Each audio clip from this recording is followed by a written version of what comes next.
নীল পরীকে এক পলক দেখে বলল, পরি তুমি টোটালি সিঙ্গেল তাই না? পরী কিছু বলল না। ইস, নীল শুনে নিয়েছে। নীল হঠাৎ পরীর কোলে মাথা রেখে শুয়ে পড়ল। নীলের স্পর্শ পরীর গায়ে লাগতেই পরী জমে গেল, হাত পা অবশ হয়ে যাচ্ছে। নীল কোলে মাথা রেখে বলল, বউকে আলাদা রুমে রাখলে তো এমনই হওয়ার কথা। বউ নিজেকে সিঙ্গেল বলে দাবি করবে। যাই হোক, একটা চিহ্ন তো বসিয়ে দেওয়া উচিত। পরী কোনো রকম নিজেকে সামলে নিয়ে বলল। মানে? নীল বাঁকা হেসে উঠে বসল। তারপর পরীর কানের কাছে মুখ নিয়ে বলল, মানে কোনো একটা কিছু তো করা দরকার। একটা লাভ বাইট বসিয়ে দিলে কেমন হয়? পরী ভয়ার্ত চোখে তাকিয়ে আছে, মুখ দিয়ে কোনো শব্দই বের হচ্ছে না। পরীর এমন অবস্থা দেখে নীল ফিক করে হেসে দিল। নীলকে হাসতে দেখে পরী বোকা বনে গেল। নীল কোনো মতে হাসি থামিয়ে বলল, এত ভয় পাও কেন? তারপর আবার প্রকোচকে বলল, এই তুমি কি আমার বাচ্চাদের ভবিষ্যৎ অন্ধকার করার প্ল্যান করছো নাকি? আয় হায়, আমার বাচ্চাগুলো তো এখনই আসার জন্য কাঁদছে। পরি তুমি কেমন মাম্মা, চলো আমাদের বেবিদের নিয়ে আসি। নীলের কথার আগামাথা খুঁজে পেল না পরী। পরী ভাবলেশীনভাবে বলল, আমাদের বাচ্চা মানে কোথায়, কবে, কেমনে? পরীর কথাতে নীল হাসতে হাসতে গড়াগড়ি খেল। হাসতে হাসতেই বলল, মানেটা হলো আমাদের বাচ্চা আসার জন্য কাঁদছে, তো মাম্মা পাপা হিসেবে আমাদের উচিত ওদের এই পৃথিবীতে আনার ব্যবস্থা করা। নীলের কথা শুনে পরী কয়েক সেকেন্ড নীলের দিকে তাকিয়ে থাকলো। কিছুক্ষণ পর যখন পরী নীলের কথার মানে বুঝল, তখন পরী নীলের মুখে বালিশ ছুঁড়ে ওয়াশরুমের দিকে দৌড় দিল। নীল পরীর যাওয়ার দিকে তাকিয়ে হাসতে লাগলো। নীল হাসি থামিয়ে বলল, পরি তাড়াতাড়ি থিয়েটার রুমে চলে এসো। নীল আর কিছু না বলে হাসতে হাসতে বাইরে চলে আসলো। রুম থেকে বের হতেই রোজিনা বেগমের মুখোমুখি হলো। রোজিনা বেগমকে দেখে নীল দমে গেল। রোজিনা বেগম ছেলেকে এক পলক দেখে নিলেন, তারপর মিষ্টি হেসে বললেন, কি হয়েছে নীল, এত খুশি কেন তুই? নীল বোকা হেসে গল্প সাজাতে লাগলো। মায়ের কাছে কি ওইসব কথা বলা যায়? ছেলেকে বিব্রত বোধ করতে দেখে রোজিনা বেগম মৃদু হাসলেন। কিছু বুঝলেন কিনা তা ওনার মুখ দেখে বোঝা গেল না। নীল কিছু একটা বলতে চাচ্ছিল, ঠিক তখনই রোজিনা বেগম থামিয়ে দিলেন। রোজিনা বেগম বললেন, আর কিছু বলতে হবে না, আপনি যেতে পারেন শেহজাদা। মায়ের কথাতে নীল মুচকি হাসলো। মাকে জড়িয়ে ধরে বলল, আমি যেন আপনার আজ্ঞা শিরোধার্য। ছেলে আর মা খুনসুটি করে নিজেরাই হাসতে লাগলো। হানিফ আহমেদ পাশ দিয়ে যাচ্ছিলেন। মা আর ছেলেকে হাসতে থেকে দাঁড়িয়ে গেলেন। নীল বাবাকে দেখে বলল, আব্বু, তুমি আমাদের মা ছেলের মাঝে হিংসে করো না প্লিজ। আমার 10টা না 5টা না একটা মাত্র আম্মু। ছেলের কথা শুনে হানিফ আহমেদ মৃদু হাসলেন। তারপর চোখ মুখ কুঁচকে বললেন, তা কি বলছিস, আরেকটা আম্মু লাগবে? আমার কিন্তু সমস্যা নেই, আমি দুপায়ে রাজি। হানিফ আহমেদের কথা শুনে রোজিনা বেগম রাগে ফুঁসতে লাগলেন। রাগে চোখে তাকিয়ে স্থান ত্যাগ করলেন। হানিফ আহমেদ অসহায় দৃষ্টিতে চেয়ে বললেন, এই রে খেপে গেছি, আজ আমার অবস্থা শেষ। আমি যাই, দেখি কিছু করতে পারি কিনা। যা রাগ রে বাবা। মা বাবার এমন হাজারো খুনসুটি ভালোবাসা দেখে নীল অভ্যস্ত। মা বাবার কাণ্ডে নীল হাসতে লাগলো। তারপর আপন মনে বলল, ইস, আমার বউটা যে কবে আগের মতো হবে। একদম মিষ্টি পরি, যাকে দেখলেই ছুঁয়ে দিতে ইচ্ছে হয়। ছোট সময় কেমন বাচ্চা মোটাই না করেছে, আর এখনও তো বাচ্চা পুরো, শুধু কিছু সময়ের জন্য চাপা পড়ে আছে। ইস, আর মাত্র কয়েকটা দিন, তারপর পরি পুরোপুরি আমার। ভাবতেই নীলের চোখের কোণে কিঞ্চিত পানি চিকচিক করে আবার দমে গেল।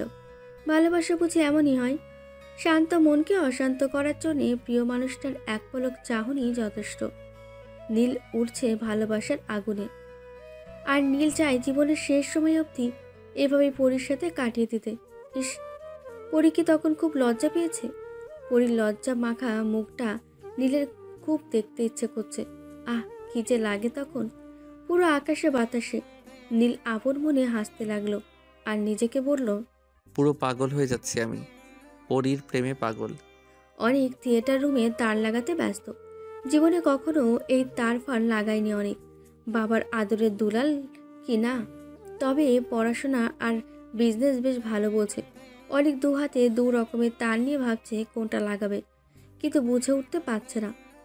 হাফসা থিয়েটার রুমে ঢুকে অনেকের এই অবস্থা দেখে হেসে গড়াগড়ি খাচ্ছে। হাফসার হাসির শব্দ গাঢ় হতেই অনেক পেছনে ঘুরে তাকায়।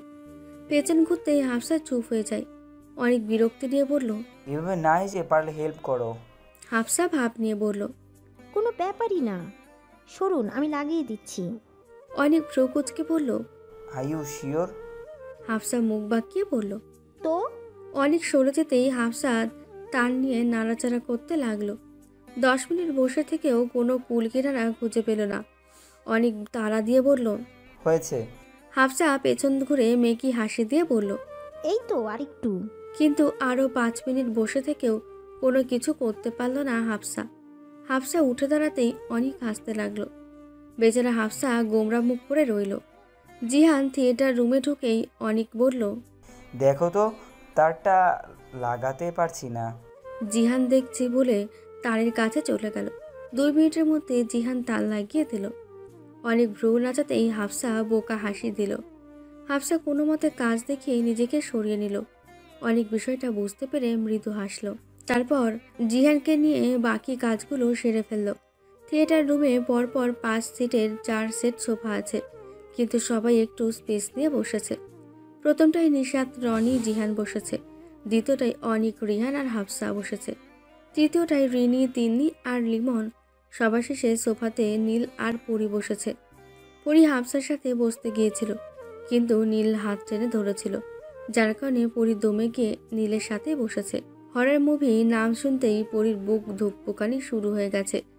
দিনের বেলা হলেও চলতো, এখন তো রাত 11টা বাজে। আজকে পরি শেষ। পরি বারবার ঢোক গিলছে। নীল পরির অবস্থা বুঝতে পেরে মুচকি হাসছে। অনেক রিমোট ক্লিক করতেই স্ক্রিনে বড় বড় করে ভেসে আসলো দ্য রং হাউস। এই নাম দেখেই পরির আত্মা কেঁপে উঠল। ইংলিশ হরর মুভিগুলো অত্যন্ত ভয়াবহ। পরি হরর মুভি দেখলে কেঁদে ভাসিয়ে দেয়।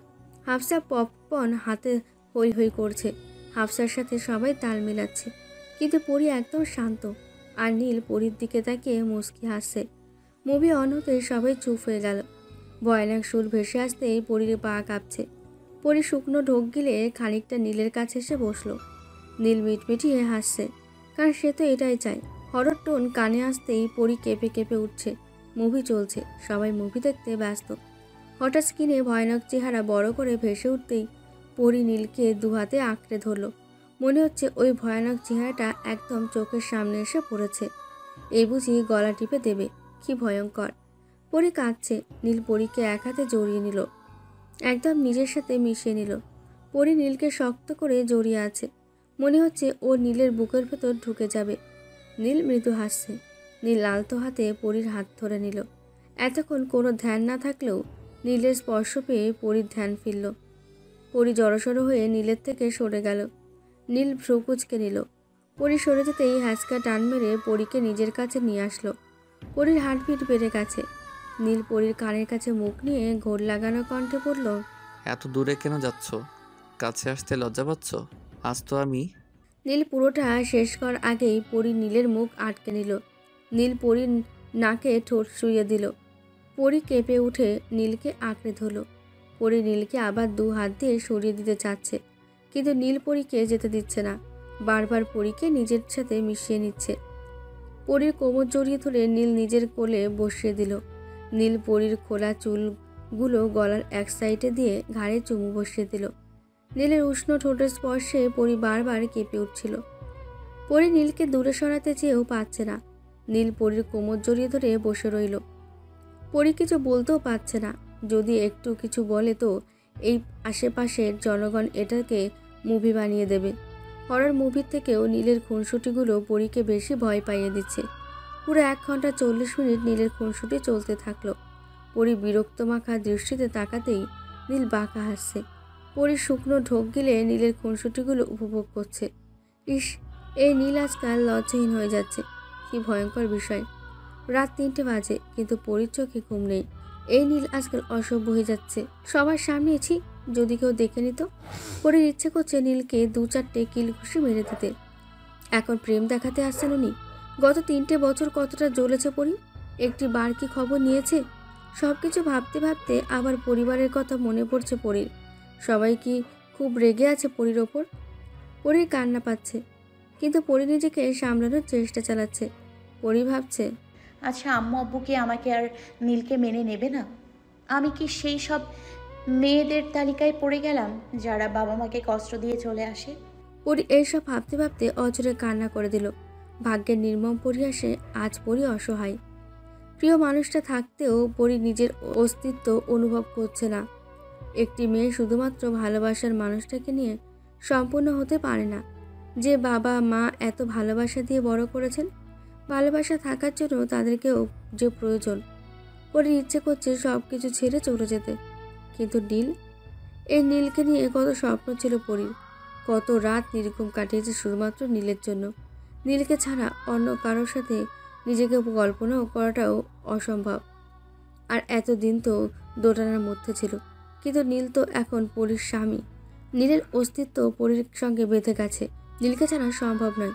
যদি নীলকে ছাড়তে হয় তো আত্মহত্যা নামক মহাপাপকে বেছে নেওয়াটাই হবে উত্তম। আর নীলকে পেয়েও পরি ভালো নেই। পরিবারকে ছাড়া পরি ভালো থাকতে পারবে না। আচ্ছা, নীল তো বলেছে সব ঠিক করে দেবে। হ্যাঁ, নীল পারবে সব কিছু ঠিকঠাক করে দিতে। যদি না পারে তাহলে ঠিক করবে পরি। এই কেমন দোটানার মাঝে ফেলেছেন সৃষ্টিকর্তা। নীল নাকি পরিবার, কোনটা বেছে নেবে পরি? আর আত্মহত্যা কি হতে পারে সব কিছুর সমাধান? পরি ভাবতে পারছে না আর। নিজেকে পাগল পাগল লাগছে ওর। পৃথিবীর সব থেকে অসহায় মুহূর্ত বুঝি এটাই। পরিবার আর ভালোবাসার মানুষের মধ্যে যে কোনো একজনকে বেছে নিতে হবে।